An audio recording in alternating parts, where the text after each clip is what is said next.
Di video kali ini saya akan membahas 6 faktor yang bisa menyebabkan toko peralatan alat pancing itu tidak bisa berkembang atau bisa terancam bangkrut.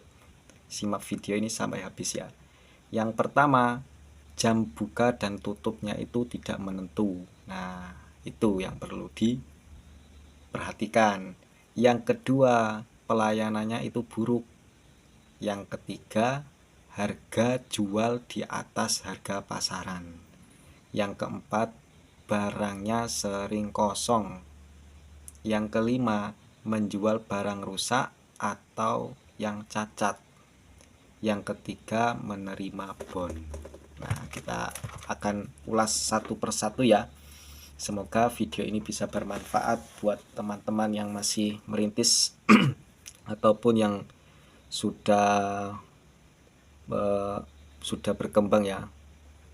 Di sini di video kali ini saya akan berusaha menjelaskan menurut pengalaman dan keyakinan saya. Apabila ada yang berpendapat lain silakan ditulis di kolom komentar ya.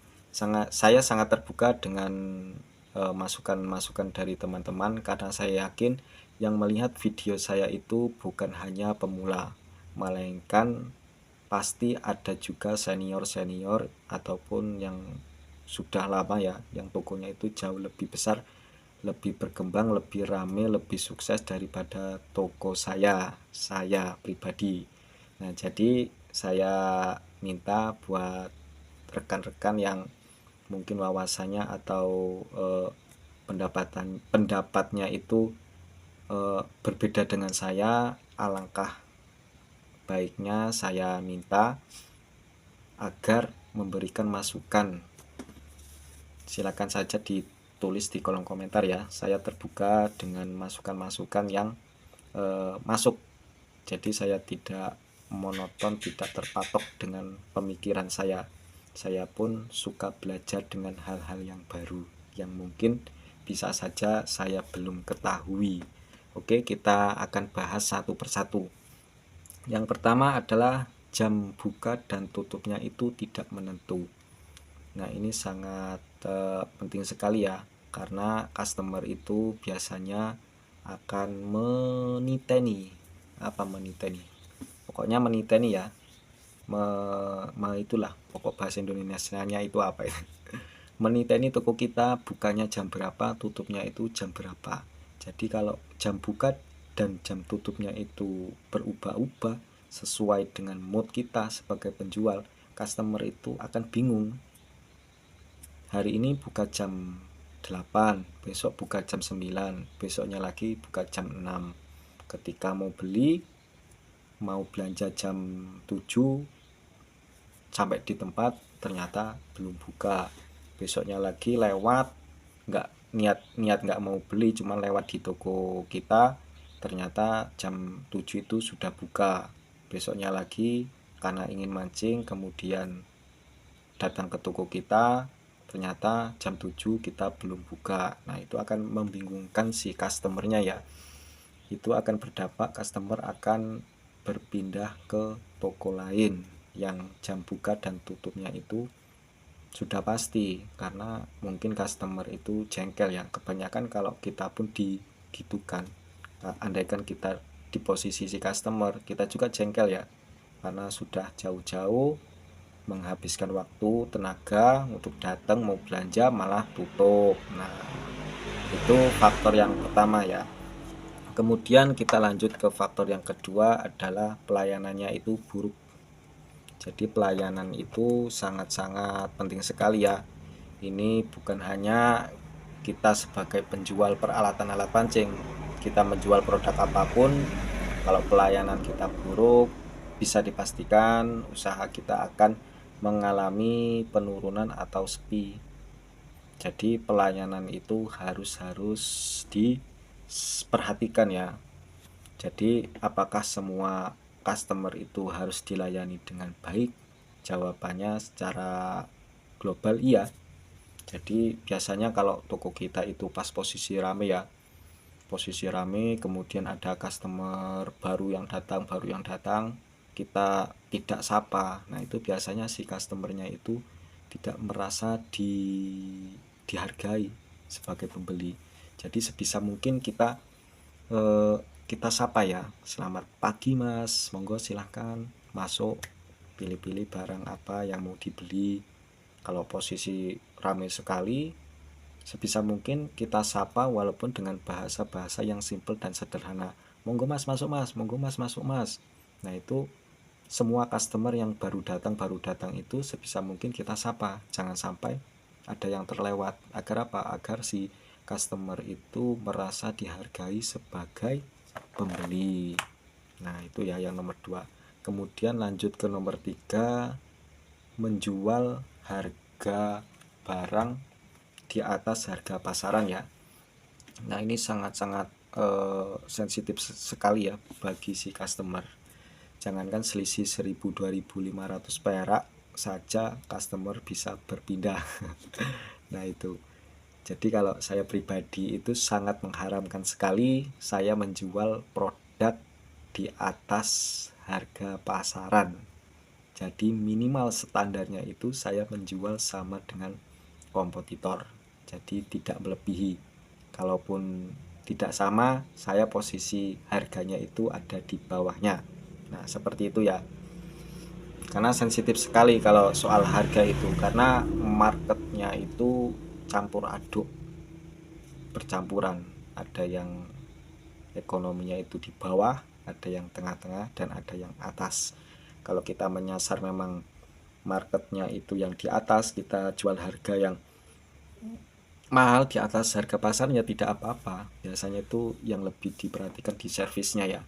Tapi biasanya toko peralatan alat pancing itu menyasar ke semua kalangan bawah, tengah maupun atas. Nah, kesimpulannya, jadi kita jangan bermain harga. Maksudnya kita harus jual dengan harga yang setara sama dengan kompetitor atau di bawahnya sedikit. Nah itu soal harga ya. Kemudian yang ketiga adalah menjual barang yang rusak atau cacat. Nah dalam hal ini kita sedang membicarakan tentang kepercayaan. Jadi selain kita menjual produk, kita juga menjual kepercayaan. Jangan sampai nama baik kita itu rusak gara-gara uang 1.000-2.000 yang tidak sebanding dengan kepercayaan itu sendiri.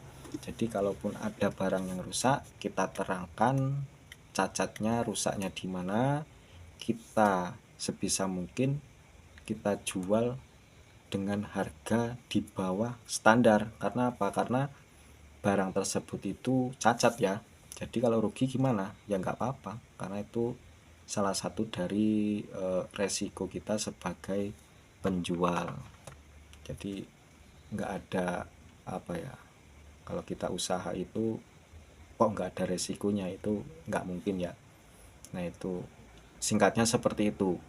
Kemudian menerima barangnya itu sering kosong. Nah ini sering terjadi ya, saya pribadi pun itu sering terjadi barang yang dicari customer itu kosong. Contohnya seperti apa? Contohnya bulan ini adalah musim mancing kolam lele. Biasanya mata kailnya itu yang dicari itu merek A ukuran 3. Sedangkan di toko saya kosong pada hari itu. Akhirnya si customer nggak jadi beli. Ada beberapa yang mungkin mau beli ukuran di bawahnya ataupun di atasnya. Kemudian besoknya lagi datang lagi ingin membeli merek dan ukuran yang sama, kosong lagi. Besoknya lagi kosong lagi. Nah itu bisa dipastikan si customer itu akan mencari produk tersebut ke kompetitor kita, ke toko lain ya. Nah itu ada dua kemungkinan ketika langganan kita itu membeli produk ke toko lain. Kemungkinan yang pertama itu si pelanggan kita akan kembali ke toko kita, dan kemungkinan kedua pelanggan kita itu akan nyaman dan menetap ke toko sebelah kompetitor kita. Nah itu bahayanya ya. Makanya kita sebisa mungkin menjaga stok, apalagi stok-stok yang banyak sekali dicari oleh si customer. Oke, kita bahas faktor yang ke-6. Ini yang terakhir. Yang terakhir adalah menerima bond.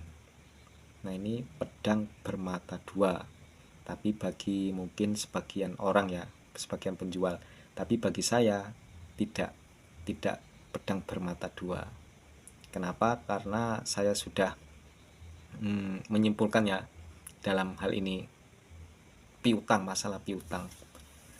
Kalau orang itu sudah dihutangin, itu mungkin ada 10 orang, mungkin yang tidak ruwet cuma 2, yang 8 itu ruwet. Makanya saya tidak dari awal ya, 1 tahun itu saya masih menerima bond, jadi kurang 1.000, 2.000, 10.000 itu masih saya maklumi dan saya beri hutangan tersebut. Tapi setelah 1 tahun itu saya memang stop, tidak menerima bond sekecil apapun, kurang 1.000, kurang 2.000, tetap saya tidak menerima, tetap menolak ya. Jadi kalau emang duitnya kurang, bisa ulang dulu atau pinjam temannya atau gimana lah, terserah. Pokoknya barang yang mau dibeli itu ketika dibawa, uangnya itu dibayarkan sesuai dengan nominalnya. Nah, jadi gimana caranya kalau ada customer yang bond? Ya kita tolak dengan cara yang baik dan benar. Jangan sampai si customer ini merasa tersinggung dengan bahasa kita. Oke, semoga bermanfaat teman-teman. Jika ada pendapat yang lain mungkin bisa disampaikan ya. Oke, jangan lupa like dan subscribe channel ini Mas Bro ya, agar channel ini bisa berkembang, kita bisa saling bertukar pengetahuan